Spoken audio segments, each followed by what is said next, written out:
Before we begin, lower the lights, maybe switch on a fan. Let the room grow quiet, and prepare to drift off with a story that's just boring enough to help you sleep, but strange enough to keep your mind wandering in the right direction. If you're listening from your bed right now, welcome. Leave a like, subscribe, and let me know in the comments. Where are you watching from? This is Boring History for Sleep. And tonight, you're not just going to hear about samurai, you're going to become one. But not the glamorous, slow-motion kind from the movies. Not the stoic sword master with the flowing robe, wind in his hair, cherry blossoms falling in slow descent. No. You're going to experience what it was actually like to live as a samurai in a time before toothpaste, toilet paper, or painkillers. So let's begin. You wake up. It's cold. You're not sure if it's morning or afternoon. There's no clock, obviously. Just the sound of crows somewhere far off, and the heavy weight of the straw blanket on your chest. You're in a wooden house, barely insulated, full of dust and silence. The air smells faintly of ash and sweat. You're in Japan. The year is somewhere around 1583. You're a samurai, but not the kind you've been told about. You're poor. You're low-ranked. You're expected to die on command. Your mouth is dry, but the only drink around is lukewarm rice water. You sip it anyway. Tastes like wet paper. You force it down. Your armor is beside you, lacquered, yes, but cracked and heavy. Not some sleek display piece. It's a patchwork of generations. Pieces from your father, your grandfather. Some of it doesn't even match. You don't own a horse. You're not rich enough. You walk everywhere. You stretch. Your legs ache from training yesterday. Sword drills. Again. And again. And again. In the dirt. In the cold. In silence. Your teacher hits you with a bamboo stick every time your foot placement is off. It leaves bruises. He doesn't care. You're not just learning to fight. You're learning to obey. To be invisible. To become nothing but a sword with legs. You stand. Your kimono is stiff from the cold. You slide open the door. The sky is gray.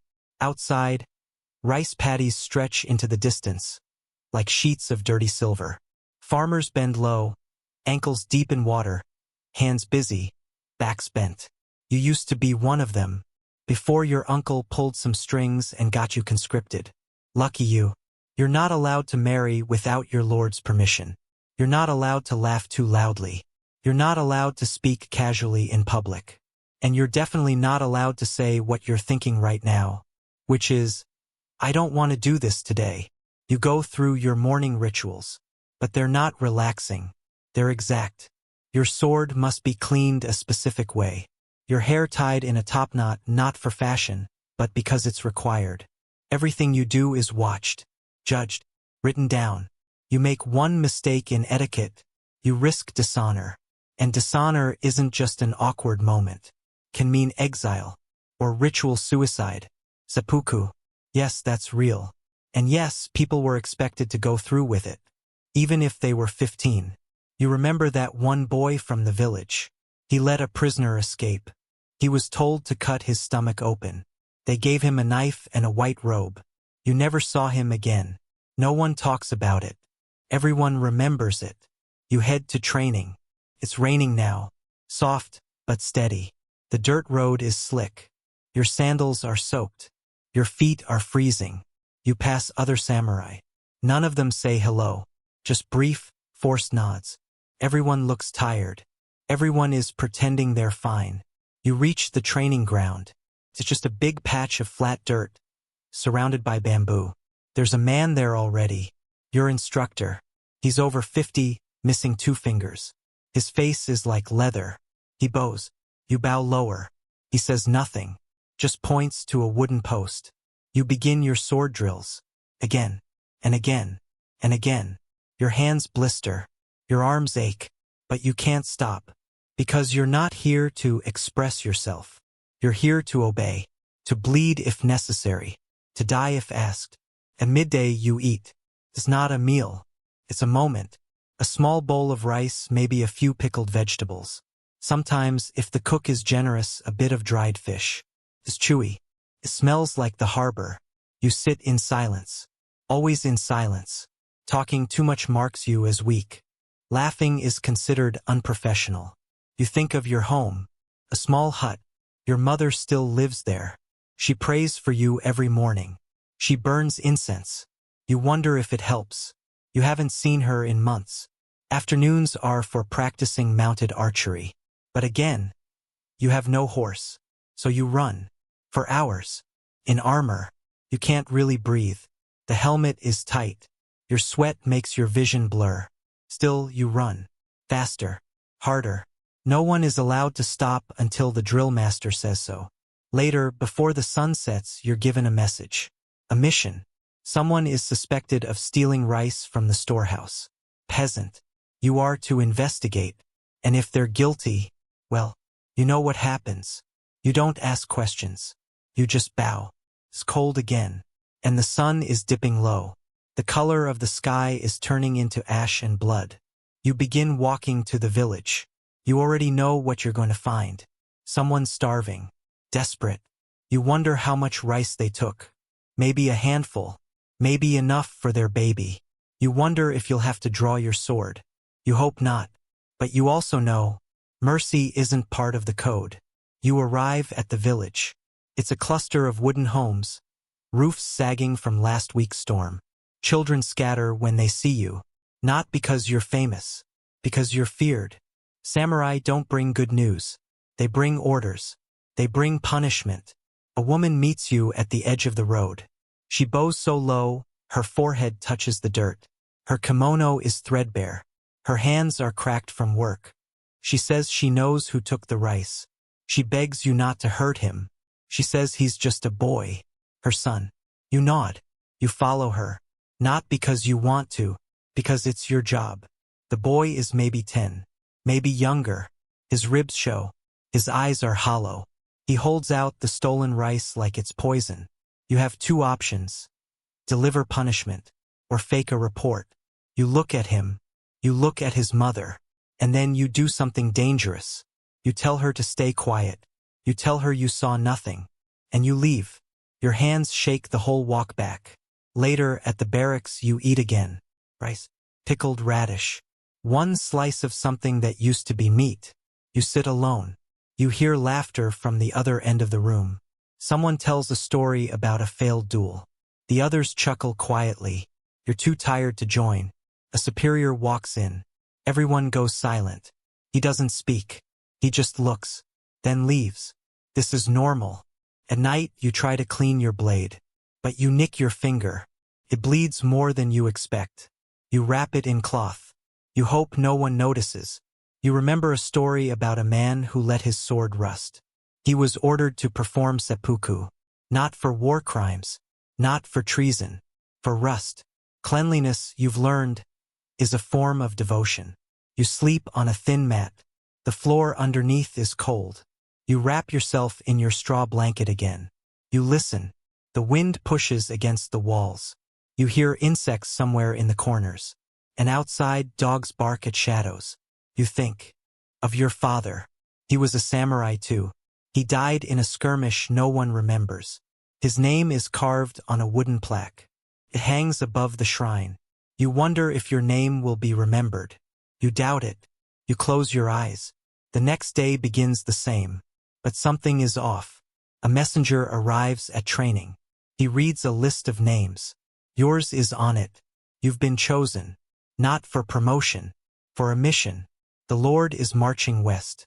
There's a battle coming. You are now part of his retinue. You pack. You kneel. You bow. You feel nothing. The journey takes days. You march with others. Some are loud. Some are silent. Everyone stinks. There are no baths. There is no privacy. You sleep in rows. You share lice. Your armor rubs raw against your hips. Your back is sore. Your eyes burn. You arrive at a large camp. Tents as far as you can see. Fires flickering like dying stars. The smell is unforgettable. Smoke, mud, unwashed bodies, rotting food, something worse. You ask no questions. You find your unit. You sit. You wait. 2 days later, the fighting begins. But it's not like the stories. There are no duels. No elegant swordplay, just chaos. Screaming. Blood in the mud. Arrows from nowhere. You see your friend fall. An arrow through his neck. He doesn't even cry out. He just drops.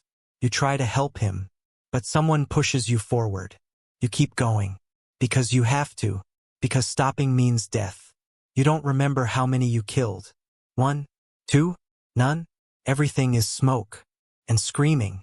After the battle, you are not a hero. You are tired. Filthy. Alive. You help collect the bodies. Both sides. You find a young warrior, maybe 16, still holding his sword. He's missing half his face. You throw up behind a tree. No one says anything. That night you light incense. Not for the fallen, but for yourself. You dream of nothing. The war ends. For now. You return to your post. To your same routine. The same bruises. Same drills. You see the boy who stole rice again. He's still alive. You feel something strange. Pride maybe. Guilt. You're not sure. One day you hear news. Your lord was assassinated. His cousin takes over. You don't know what that means for you. Maybe nothing. Maybe everything. A new war is brewing. You sharpen your sword. You clean your armor. You practice bowing again. Because in this world, one mistake is all it takes.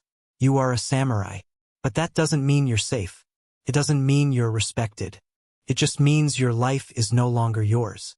You belong to your code, to your sword, to a world that rewards silence over mercy, obedience over kindness. You wonder, is this honor, or just survival with a pretty name? You're called to another mission, a skirmish this time, local bandits, probably hungry farmers. You march with a small unit. The trail is steep, the air thin. You find them in the forest. They don't have armor or swords, just sticks and fear. One of them runs. A boy. You chase him. You're faster. He falls. He begs. You freeze.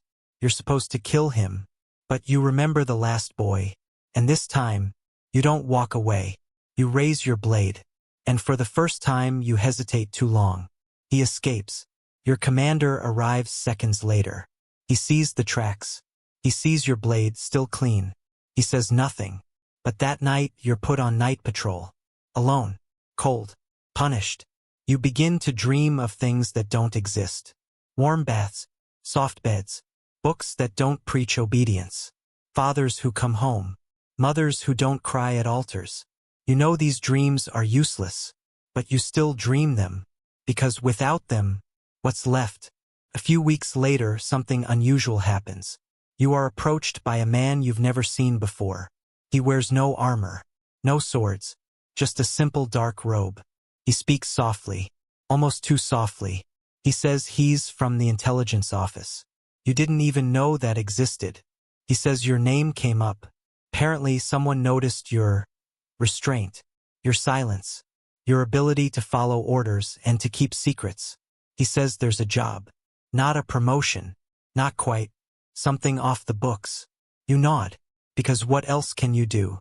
You begin your new task 2 nights later. No armor. No visible weapons. Just instructions. You're to travel to a neighboring village. There is suspicion that someone, a minor samurai, has been leaking information. About troop movements. About political tensions. You're to confirm it.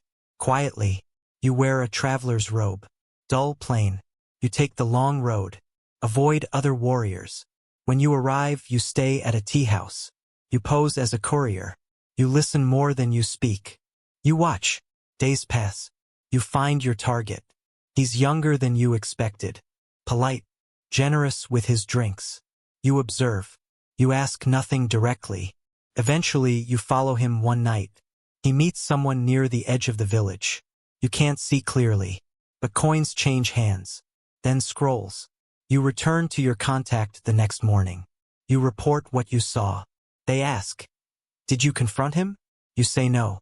They nod. They say, "Good." The next night, the young samurai is found dead. Suicide, they say. But no one really believes it. You're told your task is complete. No ceremony. No reward. Just silence. You return to your barracks. You clean your blade. even though it never left its sheath. You sit for a long time. You don't write a poem. You don't pray. You just stare. The seasons shift. The rains come hard. Everything smells like wet wood and rotting leaves. You develop a cough that won't go away. The herbalist gives you a bitter tea. It helps. A little. Your duties return to normal. Drills. Patrols. Reports. But now people look at you differently. They don't know what you did. But they know you did something. Your name is quiet in the halls. No one jokes near you anymore. You start getting new assignments. Ones that involve people. Not soldiers. Not battles. But messengers. Merchants. Monks. You're told to follow. To listen. To report. Sometimes people vanish after you do.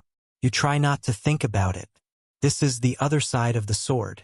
The side no one sings about. One day you're sent to Kyoto, the capital, the heart of the storm. The city is overwhelming. Noise, smog, wealth, samurai with gold-trimmed armor, ladies in silk robes, servants everywhere. You walk carefully. You're not from here. You deliver a message to a government building. Inside, a scribe nods. He doesn't even look up. You wait in silence for 3 hours. Eventually, you're told to leave. No feedback. No reward. Just the weight of the secret you carried. That night, you walk along the river. The city is still alive. Candles flicker in windows. A flute plays somewhere in the distance. You think about the boy you chased. The man who killed himself. Your father. You wonder if all of them are connected somehow. Or if you're just weaving stories out of pain. You sit by the water until dawn. No one notices you're gone. Back at your post, time passes strangely. Some days are loud. Others blur into quiet punishment. You forget dates. You forget birthdays. You learn to sleep in armor. To eat standing. To bow without thinking. Your body moves before your mind does. You become efficient. Not proud. Not respected. Just efficient. You hear about a rebellion far to the north. Samurai turning on their lords. Villagers refusing tax. You expect to be sent. Instead, they keep you here. Because you're useful. Because you don't ask why. One night, you find a letter under your door. No seal. Just one line. Written in rough brushwork. They're watching you now. You burn it immediately. But the words stay in your head for weeks. You check over your shoulder when you walk. You sleep lighter. You talk less if that's even possible. You wonder who they are. And then you stop wondering. Because wondering is dangerous. Someone you trained with disappears. No explanation. No one asks. Someone else rises quickly through the ranks. Too quickly. Rumors swirl. You say nothing. You sharpen your sword again. Even though you haven't drawn it in months. Because in this life, the blade isn't just a weapon. It's a symbol. Of silence. Of threat. Of control.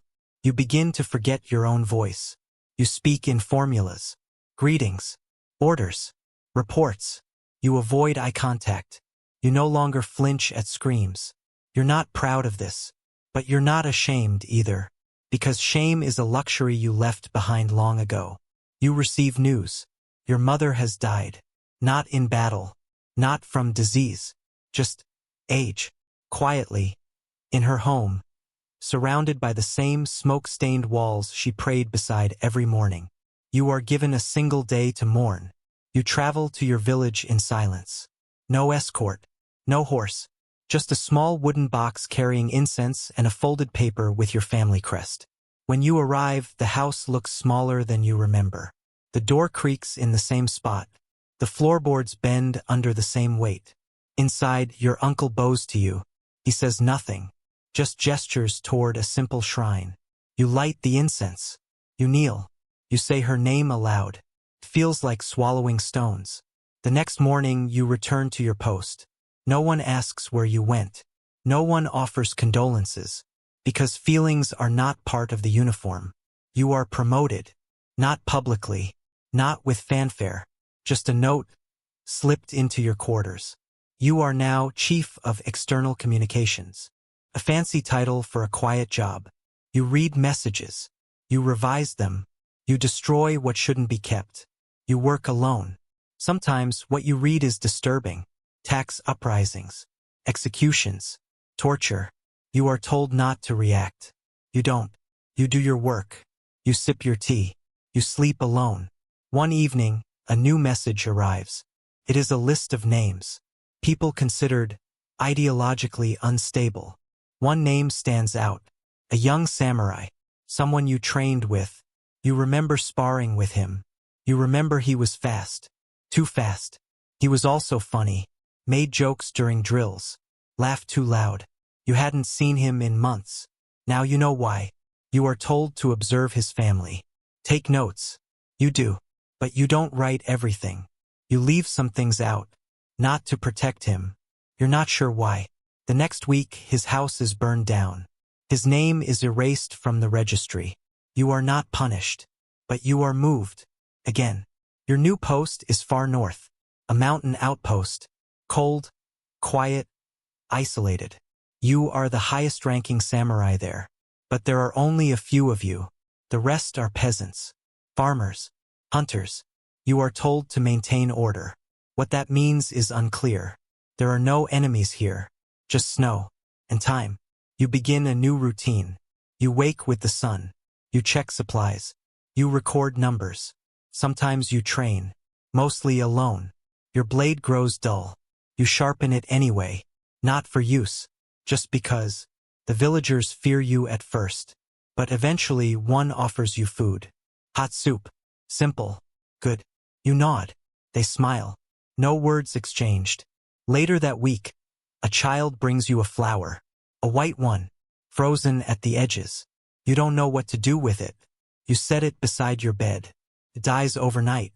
One night, you find a journal in the old quarters. Belonged to a samurai before you.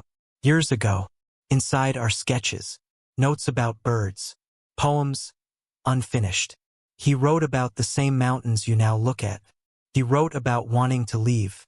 The last page is blank. You keep it, not for reading, just to remember that someone was here before you, and someone will come after. Time slows, seasons pass. You begin forgetting things. The smell of blood, the weight of fear, the sound of orders. Instead, you learn the names of trees, the calls of distant birds, the rhythm of snow falling on rooftops. You still wear your uniform, but it feels lighter now, not like armor, more like memory. Then one day you are summoned again, not by courier, not by scroll, by a man on horseback. He delivers a letter sealed with wax. You are needed for a strategic relocation. You ask what that means. He says nothing. You pack your things. All 5 of them. The journey is long. You don't know where you're going. No one tells you. You arrive in a small fort, half-built, half-staffed. You are told to oversee training. The recruits are young, too young. Some can't even hold a sword properly. You teach them anyway. You slap their hands. You correct their footing. You hear yourself repeating the words your own teacher said. And you hate it, but you can't stop. Because this is the only language you remember. One boy is different. Quick, quiet, strange eyes. He reminds you of yourself. You don't tell him that. You just watch. Years pass. The war never comes. The peace never holds. But the world keeps spinning. You keep breathing. You see your reflection one morning. White hairs. Sunken eyes. You almost laugh. You remember when you were the boy. When the sword was heavy and your dreams were big. Now the sword is light. And the dreams are gone. There is talk of retirement. But you don't know what that means. Who retires from silence? Who retires from obedience? Still, they send you a robe. White, formal, final. You fold it neatly. Store it under your mat. Just in case. That night, you light incense again. For the first time in years. You say nothing. But the smoke says everything. You wake one morning and your joints don't work right. Your knees ache. Your fingers are stiff. You feel the cold in your bones before you even rise. You move slower. Eat less. Sleep more. The recruits stop asking you questions. They bow still, but with a different kind of respect now. The kind reserved for old dogs. Too tired to bite. One evening you receive a visitor, an official from the central court. Young, polished, his teeth are too white. He says there's been a reshuffling. Something about budgets. Something about relevance. The fort is being decommissioned. You nod. He offers to write you a recommendation for a clerk position in the city. You decline. He doesn't press. He just bows and leaves. You watch the soldiers pack up. Crates of arrows, rusted armor, scrolls and spoons and pots, all boxed, all labeled. History reduced to inventory. You stay behind. For now. Because someone has to lock the gate. You sit on the porch and watch the last horse cart roll away. The sound of the wheels fades into the mountains. Silence returns. Real silence. Not the disciplined kind, but the ancient kind. The kind that doesn't care who you were. You begin to write.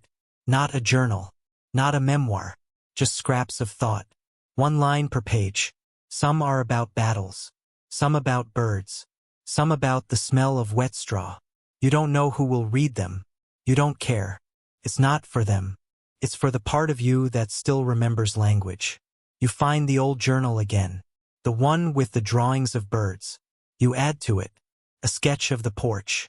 Pine tree. A bowl of rice. You write underneath. This was my world. A letter arrives. Sealed with black wax.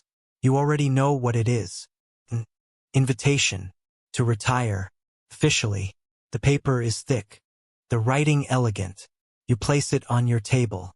You don't open it. Not yet. That night you clean your blade. Slowly. Not because it needs it. Because it deserves it. You polish the handle. You check the edge. You fold the cloth. You whisper the names of every teacher you ever had.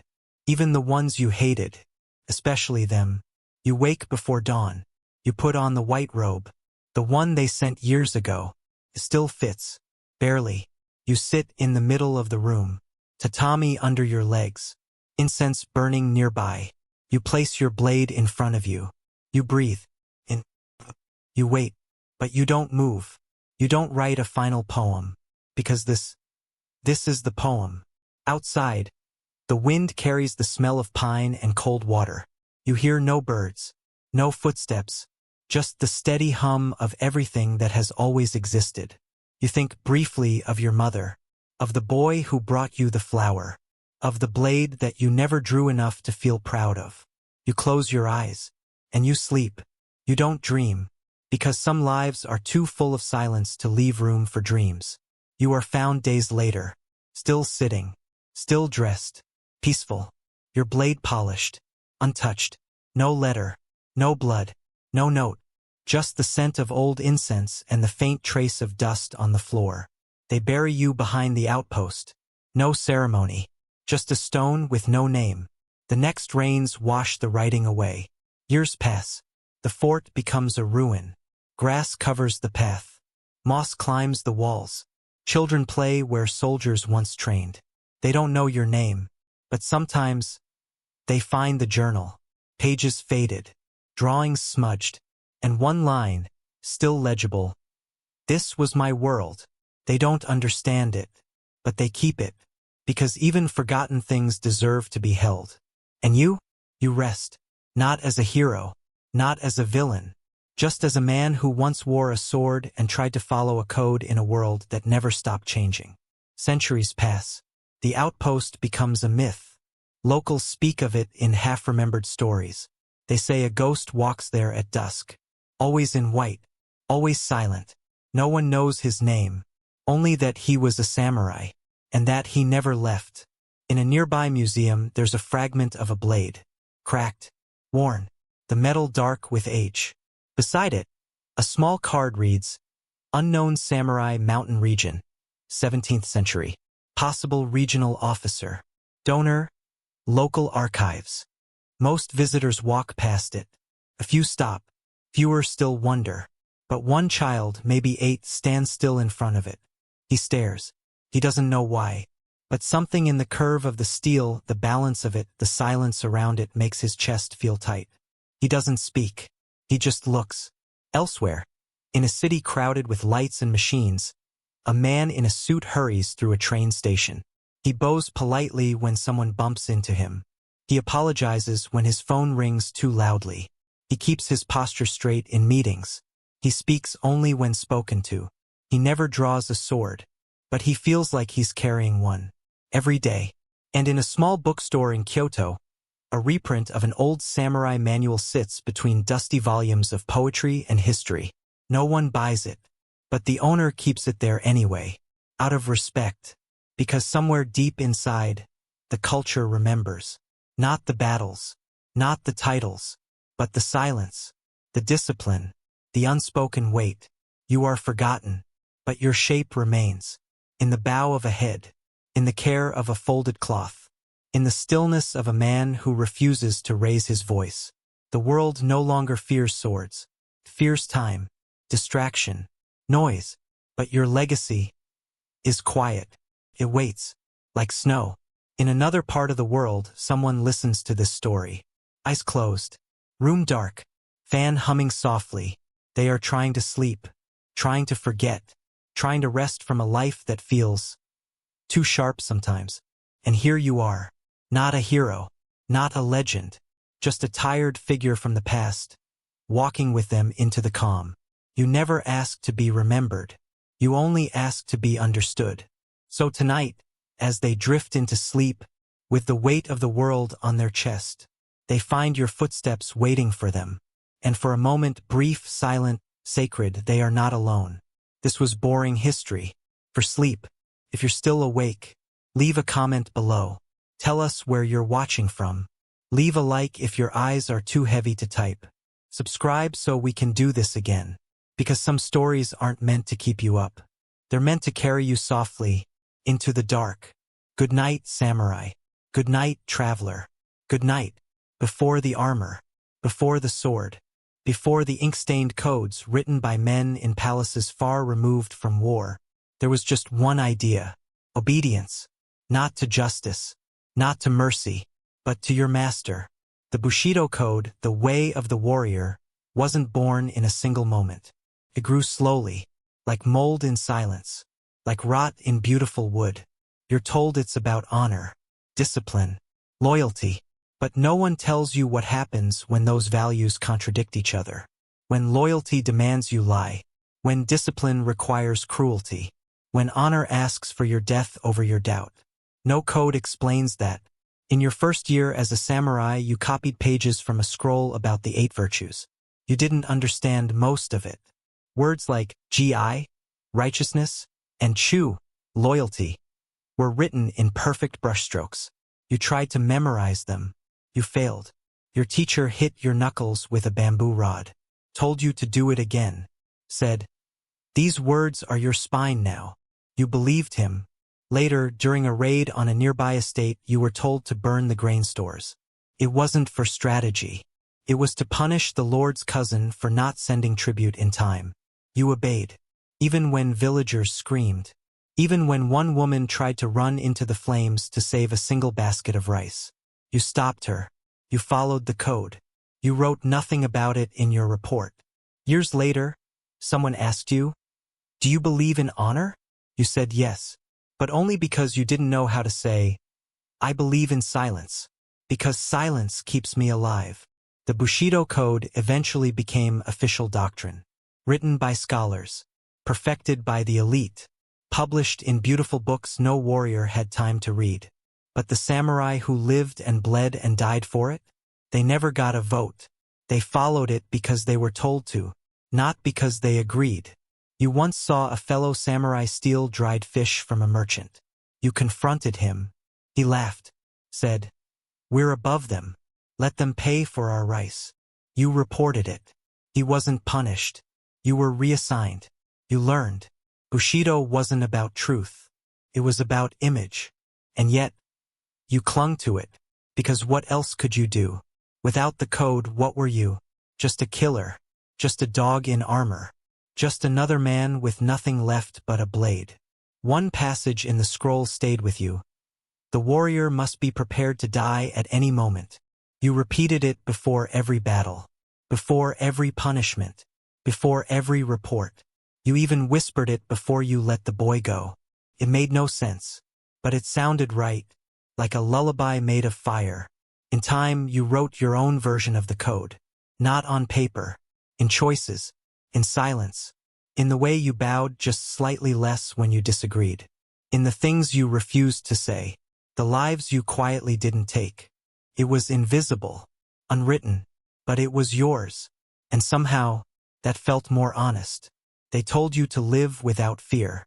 But fear is what made you careful. Fear kept you sharp. Fear taught you who not to trust, who not to become. You learned to fear the men who smiled too often, the ones who quoted the code too loudly, because they were always the first to lie, and the last to bleed. Eventually, a new version of Bushido would be written, modernized, westernized, sanitized, used in textbooks, cherry-picked for corporate slogans, turned into philosophy by people who never held a blade.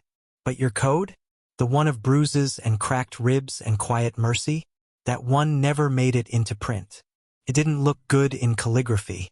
And now, centuries later, someone reads about Bushido online.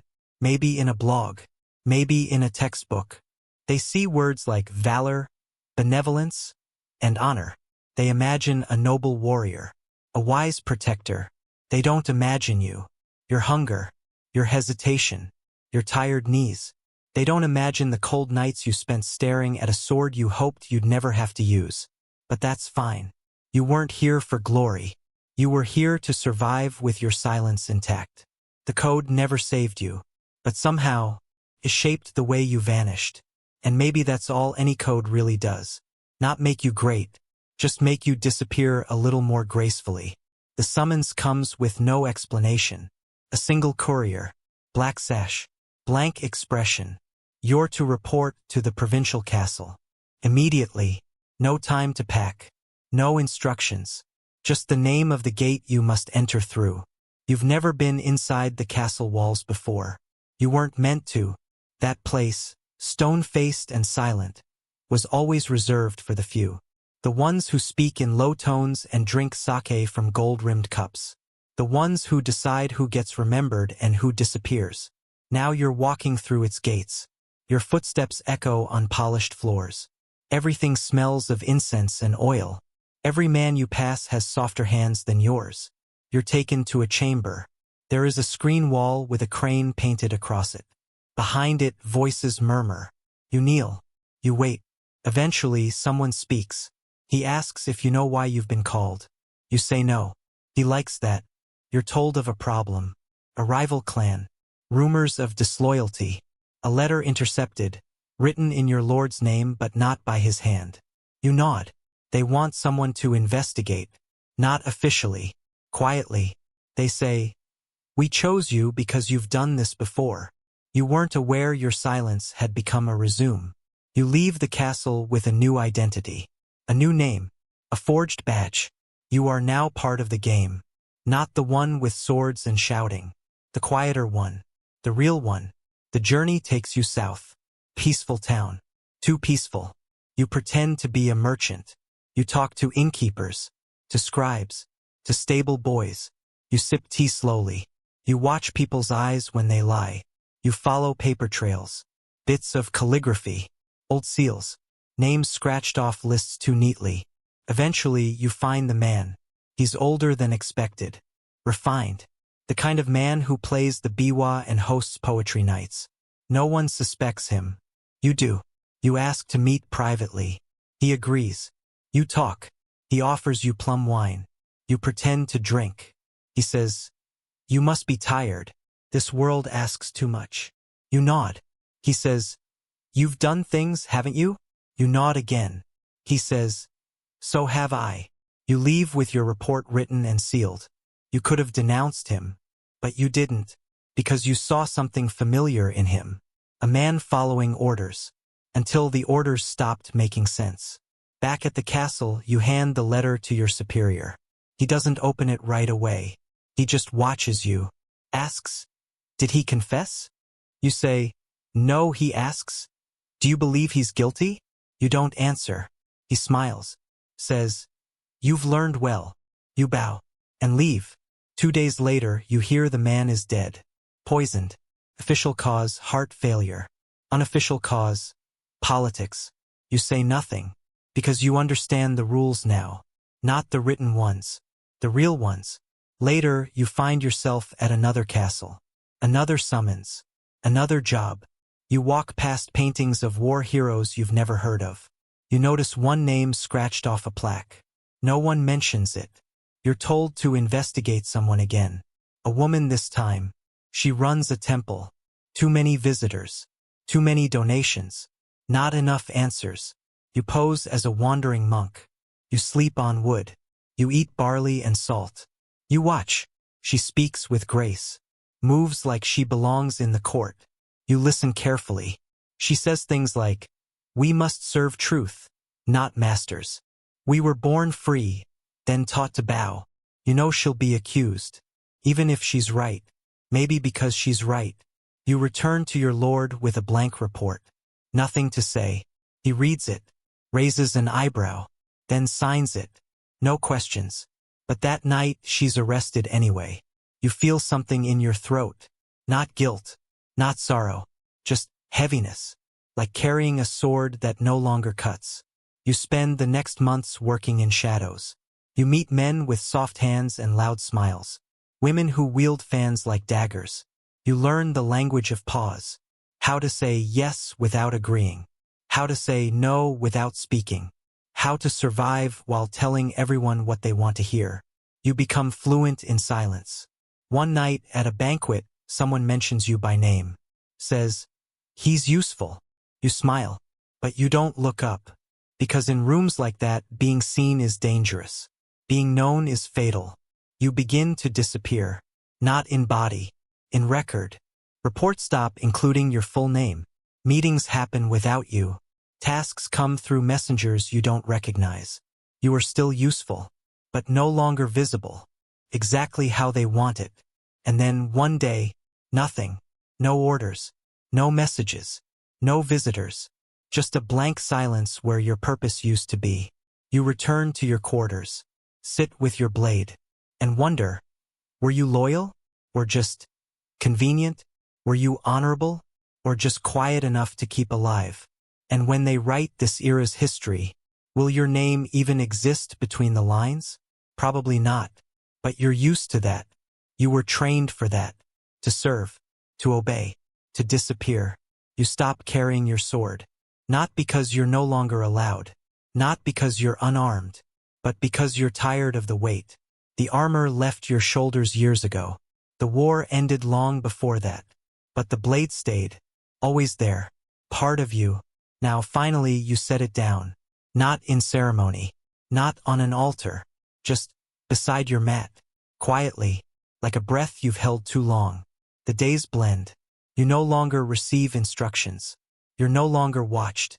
You are alone. In a world that moved on without you. And you realize something. They never needed you. They needed your silence. Your discipline. Your clean hands. Now that the wars are over, your usefulness has expired. You begin to forget small things. Names of the men you trained with. The faces of the villagers you once protected. The feel of calligraphy between brush and paper. You try to recall your first kill. You can't. You try to recall your first lie. You can. That one stayed. Some days you wake up early. Out of habit. You sweep the yard. Tend to the plants. Brew tea.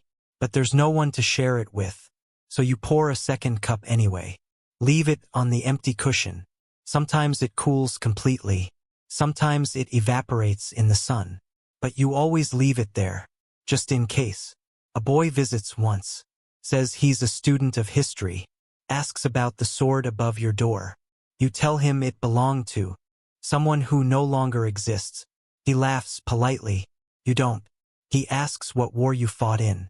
You ask which one he means. He says, "The one in the stories." You look at him and say, "I lived through many. None had names." That night you look at your sword again. Dust on the hilt. Rust on the edge. But still sharp. Always sharp. You clean it. Out of respect. Out of ritual. The blade reflects your face. But only faintly. It reflects the room. The light. The smoke. But not you. You wonder if it ever did. You write again. Not reports. Not poems. Just single words. Loyalty. Hunger. Shame. Snow. Silence. Each one on its own page. You burn them after writing. Not because they're secret, but because some truths are too quiet to be archived. A letter arrives weeks later. From the capital. An invitation to attend a celebration. An anniversary of peace. They're honoring veterans of service. You fold the letter. You don't respond. Not because you're bitter, but because you know they won't remember what you did. Only that you existed. Briefly. Conveniently. You visit your father's grave. The shrine is broken. The wood warped by time. You kneel anyway. You say nothing. Just bow your head. And listen. The wind moves through the grass. Cicadas buzz in the trees. No voice speaks back. But somehow, you feel heard. On the way home, you stop by a market. The noise is overwhelming. Vendors yell. Children laugh. Coins clink. You're invisible. And for once, you like it. You buy a persimmon. Bite into it. It's sour. You smile. It reminds you of the first fruit you stole as a child.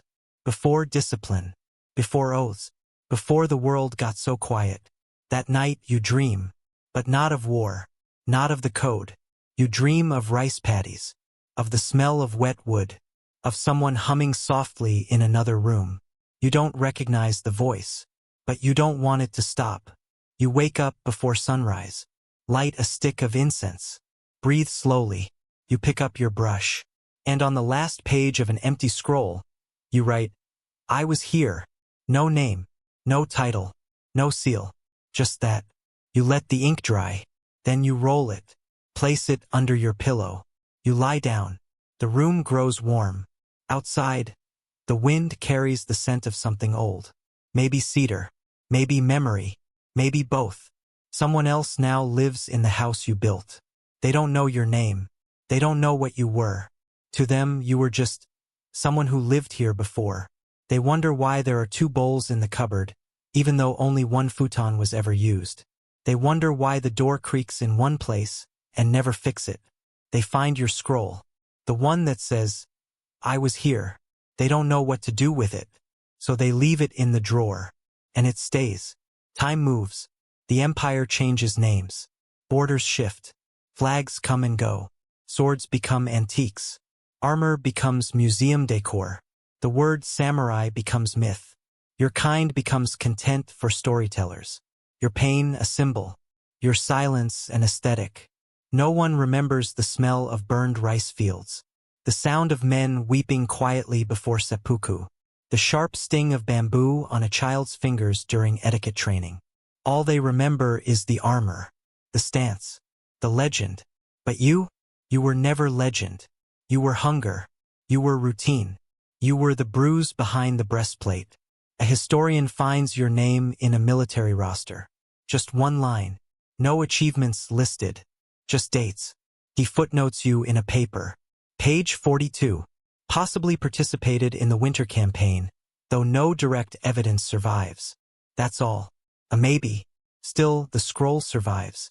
Passed from drawer to box. Box to attic. Attic to estate sale. Eventually, someone frames it. They don't know what it means. But it looks beautiful. They hang it above a desk in a city apartment. Guests ask, what does it say? The owner shrugs. I was here, they guess. Something poetic like that. They laugh. Then forget. But it remains. A child visits that apartment. Sees the scroll. Stares at it. Asks no questions. But later, at home, they take a crayon. Draw a sword. A mountain. A face with no features. And underneath, write, quiet man.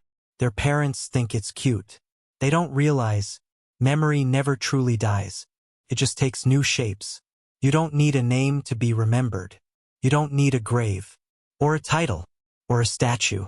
Sometimes, what remains of you is in the crease of a floorboard, the rhythm of a broom sweeping dust, the way someone pauses before speaking, out of habit, out of discipline, out of something they can't name.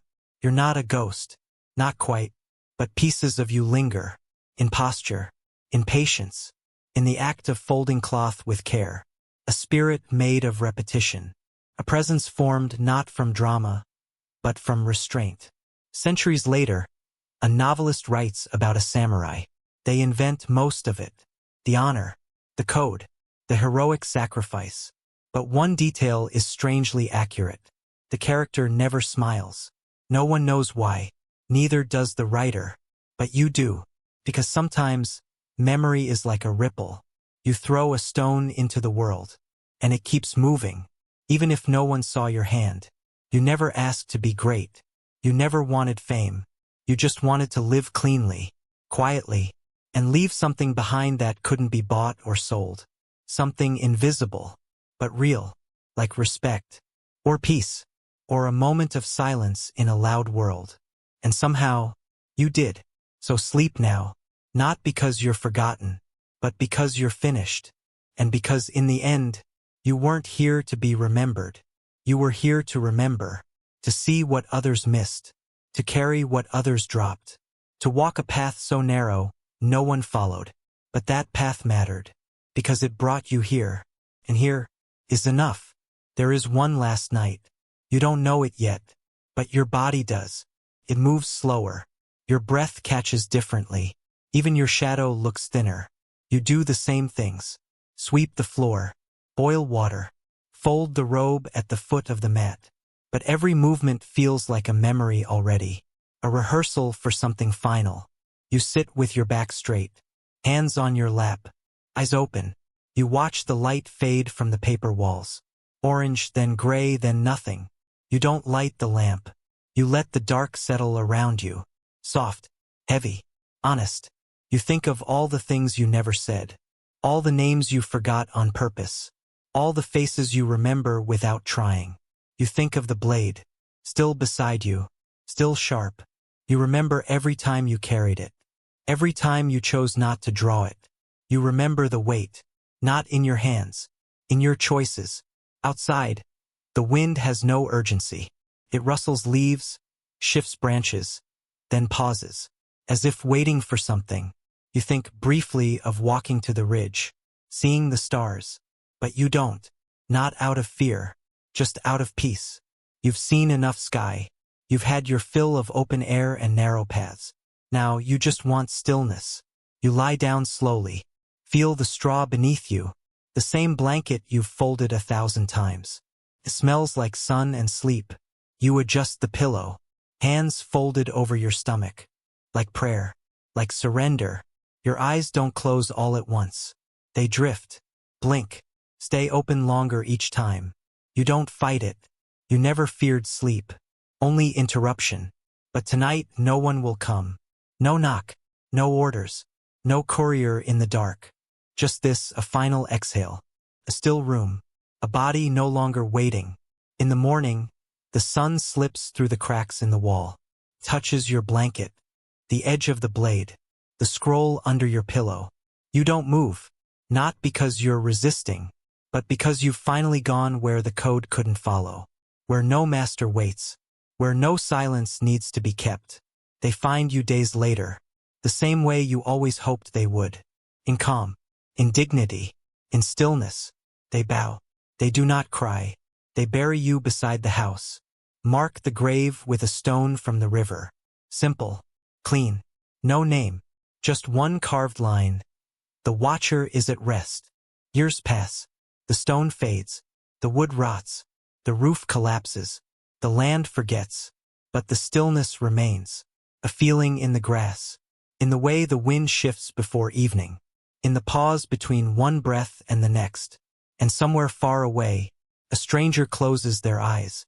Earbuds in. Volume low. Lights off. Listening. To a voice that speaks slowly, gently, honestly. To a story that didn't need heroes. Only truth. Only rhythm. Only rest. If you're still awake, let this be your final thought. You don't need to be remembered. You only need to have lived without regret. And maybe, just maybe, you did. Sleep now. Not because the world is quiet, but because you finally are. Good night.